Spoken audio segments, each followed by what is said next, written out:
Welcome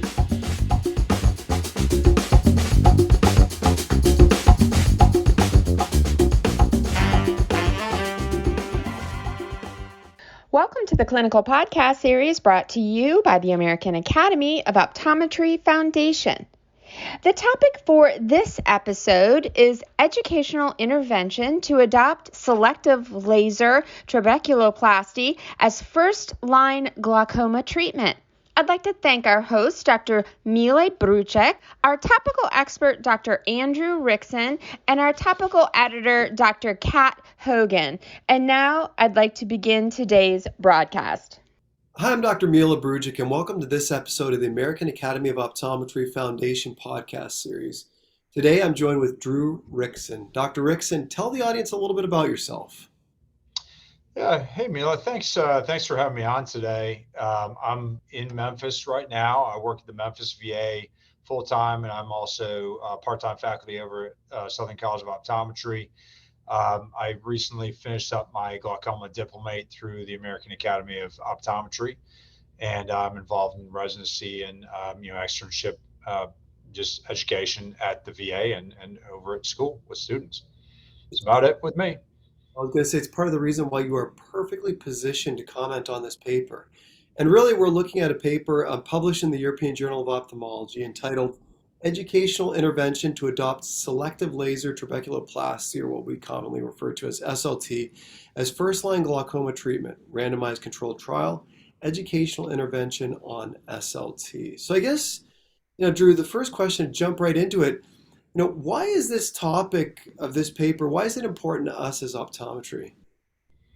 Yeah, I think, SLT has been a real hot topic recently, ever since Light published back in 2019.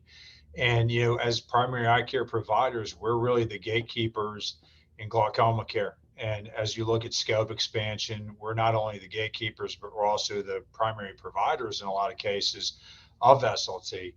So, we're perfectly positioned to make a lot of decisions in concert with our patients on how to actually intervene in glaucoma. So, yeah, this is absolutely an optometric article. I think a great selection.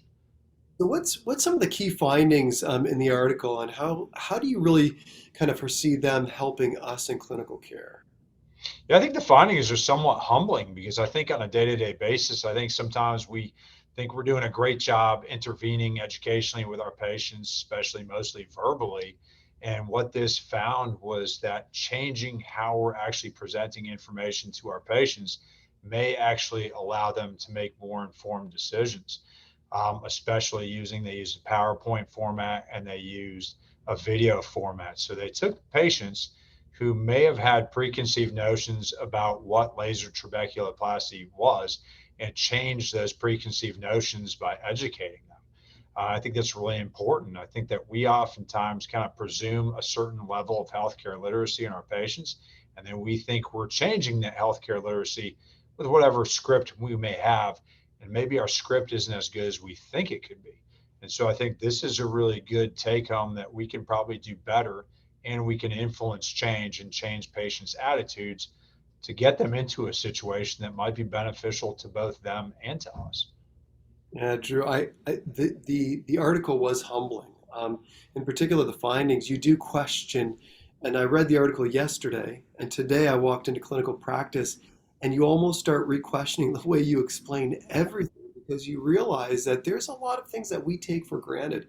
Even the terms glaucoma and cataracts, we know that most of our patients tell us that they have a family history of glaucoma because they remember one of their parents having surgery for glaucoma and them seeing a lot better, and we know that that's a cataract surgery. So there's misperceptions about the words here.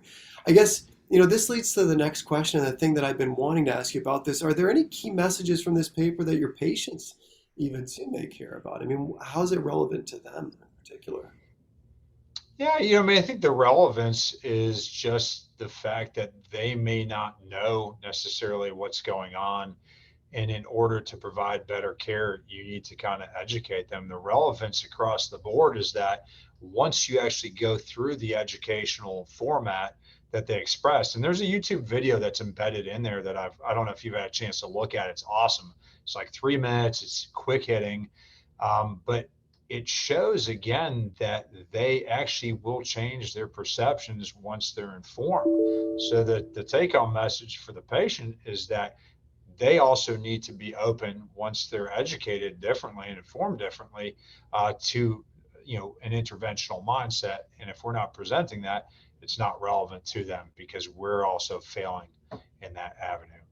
Drew, this is, when you're dealing with glaucoma in particular, sometimes for some of these patients, they're asymptomatic of the condition.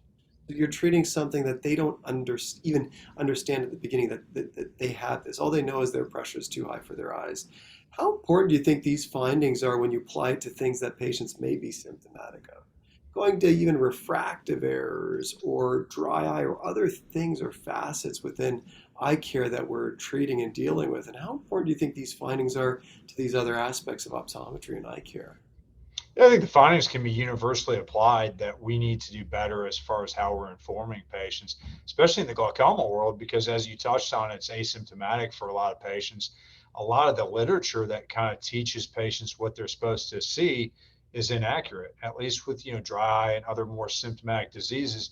You think you at least have some foothold to work off of with them, but it just shows again that what they found is they actually found that just verbal education was insufficient and they really wanted to use essentially like props. I think we've all worked with eye imaginations and things of that nature. I usually will try to throw something up on the internet. Think of our conversations when we talk about floaters. Do we really honestly think we're doing a proficient job and the patient understands? Like in our mind, it's like, wow, I'm doing a great job describing. It's like, no, you're not. There's no way. So you got to throw something up, give them a visual. And so for me, what I did was a couple of years ago, I adapted an actual glaucoma education slide that I put together, but it was just for basic glaucoma education and it didn't do glaucoma surgery education. So I need to adapt. And I think we can adapt a lot of ways on a lot of different individual diseases we deal with that are chronic diseases because there's so many similarities with dry eye and glaucoma as you touched on. So I think there's universal application that our education could be better and different forms of education absolutely work and are vetted in this study.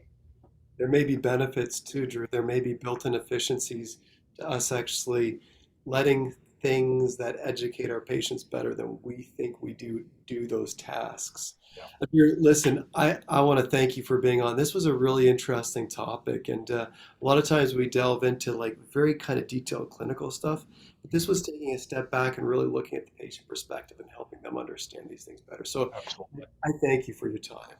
Hey, thank you for your time and just a great selection of the article by Dr. Hogan too. So, hey, thanks. Have a great day, man. Yep. And thank you all for joining us on this episode of the American Academy of Optometry Foundation podcast. And a special thanks to CooperVision for their educational grant to make it all happen.